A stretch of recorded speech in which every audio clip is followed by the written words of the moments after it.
Hello guys, welcome to everyone. सबसे पहले मेरा तमाम दोस्तों को सलाम।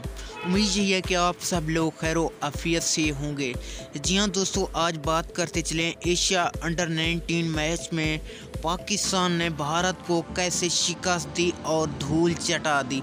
आज हम आपको इस वीडियो में हाईलाइट के कुछ अहम पार्ट बताएंगे जिसमें पाकिस्तानी बैटर ने इंडिया को ख़तरनाक शिकस्त दे दी। उससे पहले चैनल पर फर्स्ट टाइम है तो इसे सब्सक्राइब करके बेल आइकन बजा दें। जी हाँ दोस्तों, आपको बताते चलें शहजाद खान ने जब बैटिंग की तो शहजाद ने 6 छक्के और 4 चौके। कुल रन्स की बात की जाए तो शहजाद खान ने 82 रन्स निकाले।